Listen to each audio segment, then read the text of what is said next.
Hello students, good morning everybody. Surya world की online classes में आप सभी का स्वागत है। चैनल्स को सब्सक्राइब करें और लाइक करें ताकि हमारे आने वाली वीडियो की नोटिफिकेशन मिले सबसे पहले आपको।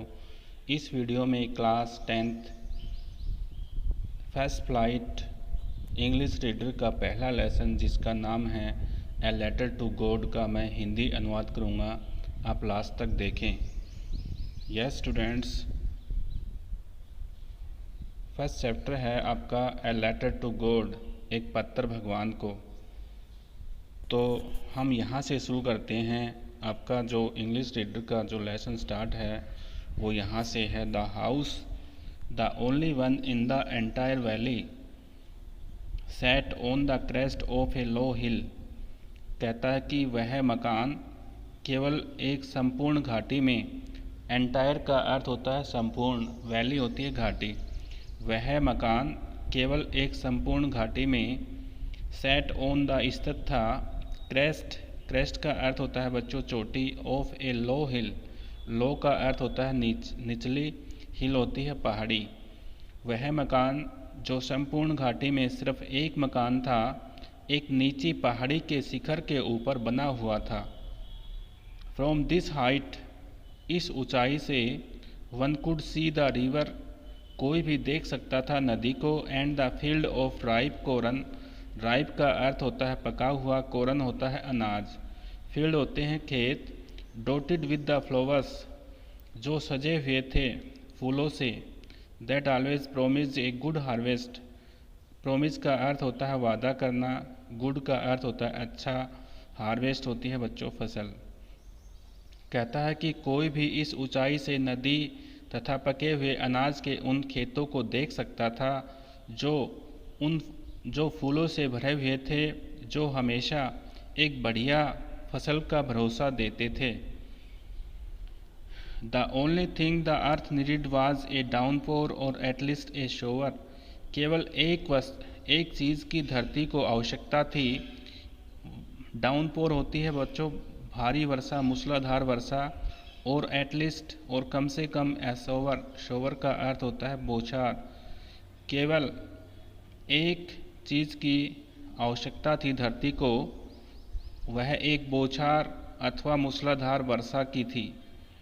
और through out the morning Lencho who knew his fields intimately, through out का अर्थ होता है पूरी, और मॉर्निंग लेंचो, मॉर्निंग का अर्थ होता है सुबह, और पूरी सुबह लेंचो जिसे अपने खेतों की अच्छी समझ थी, इंटीमेटली का अर्थ होता है परिचित, हु न्यू जो जानता था, हिज फील्ड्स अपने खेतों को, इंटीमेटली अच्छे ढंग से, हैड डन नथिंग एल्स उसने कुछ नहीं किया, बट लेकिन सी द स्काई आसमान की तरफ देखता रहा, टुवर्ड्स द नॉर्थ ईस्ट उत्तर पूर्व की ओर आसमान को देखने के अलावा कोई दूसरा काम नहीं किया था लेंचो ने। Who was Lencho? Lencho was a farmer. आगे है बच्चों, now we were really going to get some water women. अब हम वास्तव में हम कुछ पानी प्राप्त करने जा रही हैं श्रीमती जी, लेंचो ने कहा। The woman who was preparing super, और वह औरत जो तैयार कर रही थी, बना रही थी, सपर होता है रात्रि का भोजन, रिप्लाइड उसने उत्तर दिया, यस हाँ, गॉड विलिंग यदि भगवान ने चाहा। The older boys were working in the field, बड़े लड़के जो है वो खेत में काम कर रहे थे, वाहिल द स्मॉलर वन, जबकि छोटे लड़के were playing near the house, छोटे लड़के जो है खेल रहे थे घर के समीप, until the woman call to them, जब तक उस औरत ने उनको सबको बुलाया, जब तक औरत ने अब सबको बुलाया, कम फॉर डिनर रात्रि के भोजन के लिए आ जाओ, it was during the meal that, और आगे है भोजन के लिए आओ, भोजन खाते समय, इट वाज डूरिंग, ये जो है it was during the meal, ये भोजन का समय था, जस्ट एज जैसे कि, just as Lencho had predicted, जैसे कि लेंचो ने भविष्यवाणी की थी। प्रिडिक्टेड का अर्थ होता है बच्चों भविष्यवाणी करना। बिग ड्रॉप्स, ड्रॉप्स होती हैं बूंदें, बड़ी बूंदें ऑफ रेन, वर्षा की बड़ी बूंदें। बिगेन टू फॉल, गिरनी शुरू हो गई थी। In the north east huge mountain of clouds could be seen approaching, और उत्तर पूर्व दिशा में बड़े बड़े पहाड़ों जैसे बादल नज़र आने लगे थे। ह्यूज का अर्थ होता है विशाल, माउंटेन होते हैं पहाड़ पर्वत, क्लाउड होते हैं बादल, कुड बी सीन देखे जा सकते थे। अप्रोचिंग, अप्रोचिंग का अर्थ होता है समीप आना, निकट आना। The air was fresh and sweet, वायु जो है ताज़ा एवं मधुर थी। स्वीट का अर्थ होता है मधुर, सुहावनी थी, और वायु जो है ताज़ा और सुहावनी थी। The man went out for no other reason than to have the pleasure of feeling the rain on his body, और वह आदमी बाहर इस कारण गया क्योंकि वह अपने शरीर के ऊपर बरसात के अनुभव का आनंद उठाना चाहता था। वह आदमी बाहर इसलिए गया कि बरसात के अनुभव का आनंद उठाना चाहता था। प्लीजर का अर्थ होता है खुशी, फीलिंग का अर्थ होता है महसूस करना, रेन होती है वर्षा, ऑन हिज बॉडी अपने शरीर के ऊपर। एंड व्हेन ही रिटर्न, और जब वह वापस लौटा, ही एक्सक्लेम्ड, जब वह वापस लौटा तो वह विस्मय था, आश्चर्य में था। एक्सक्लेम्ड का अर्थ होता है हैरानी, आश्चर्यचकित होना। These are not rain drops falling from the sky, कि ये आसमान से गिरने वाली बरसात की बूंदें नहीं हैं। दे आर न्यू कॉइन्स, अपितु ये तो नए सिक्के हैं। The big drops are 10 cent pieces, और बड़ी बड़ी बूंदें 10 सेंट तथा। एंड द लिटिल वन, और छोटी बूंदें थी, आर 5, छोटी बूंदें 5 सेंट के सिक्के हैं। With A satisfied expression he regarded the field of rhyme corn with its flower. Satisfied का अर्थ होता है संतुष्टि, एक्सप्रेशन का अर्थ होता है बच्चों भाव।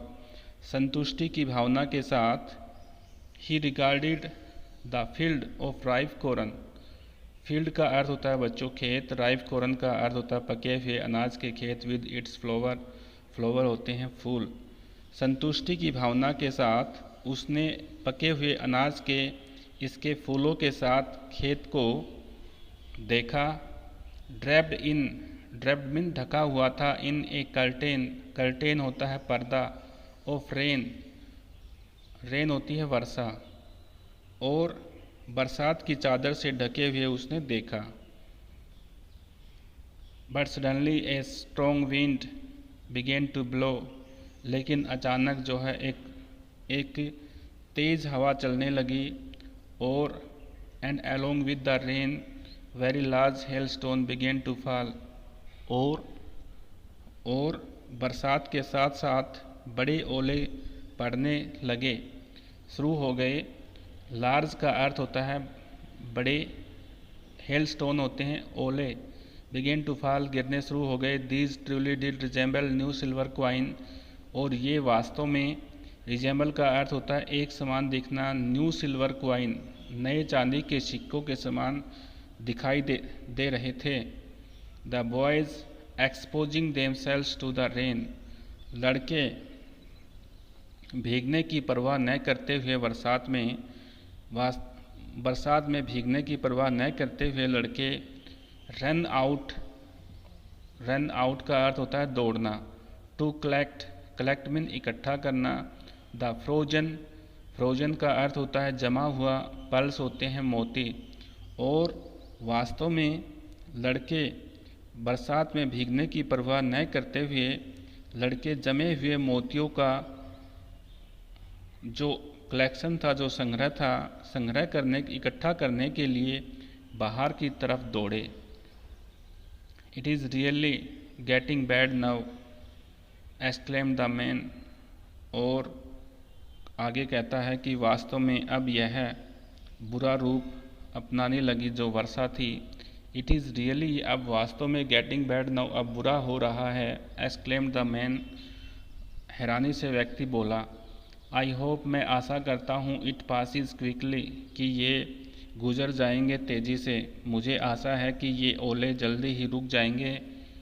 But it did not pass quickly, परंतु ये शीघ्र नहीं रुके। For an hour the hail rained on the house, 1 घंटे तक ओले गिरते रहे। द गार्डन, बगीचे में। द हिल साइड, पहाड़ी की तरफ। द कॉर्नफील्ड, अनाज के खेतों की तरफ। ऑन द होल वैली, उस संपूर्ण घाटी में।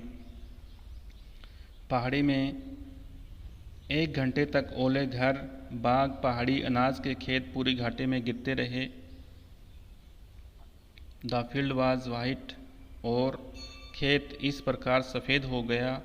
एज इफ, मानो कि। कवर्ड विद साल्ट, मानो कि जैसे नमक से ढक गया हो। Not a leaf remained on the trees, और वृक्षों के ऊपर एक भी पत्ता नहीं रहा। The corn was totally destroyed, और जो अनाज था वो पूरी तरह से समाप्त हो गया था, ख़त्म हो गया था, बर्बाद हो गया था। और अनाज के खेत और आगे है। The flowers were gone from the plants, और जो फूल थे वृक्षों के ऊपर, जो फूल थे वो गिर गए थे। Lencho's soul was filled with sadness, और लेंचो की आत्मा दुख से भर गई थी। When the storm had passed, जब तूफान जो है गुजर गया था। He stood in the middle of the field, तो वह खेत के बीच में खड़ा हो गया। And said to his son, और अपने बेटों से कहा। ए प्लेग ऑफ लोकस्ट, एक टिड्डियों का दल।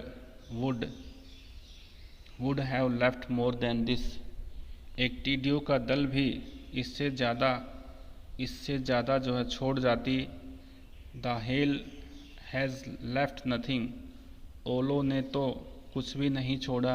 This year we will have no corn, इस वर्ष हमें कोई अनाज नहीं मिलेगा। That night was a sorrowful one, वह रात एक दुख वाली रात थी। सोरोफुल का अर्थ होता है दुख वाली। ऑल आवर वर्क, हमारा सारा परिश्रम। फॉर नथिंग, और हमारा सारा परिश्रम बेकार गया।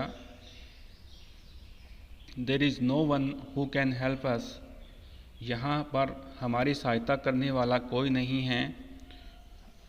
We will all go hungry this year, हम सभी इस साल भूखे मरेंगे। थैंक्स बच्चों, इसके बाद फिर पढ़ेंगे।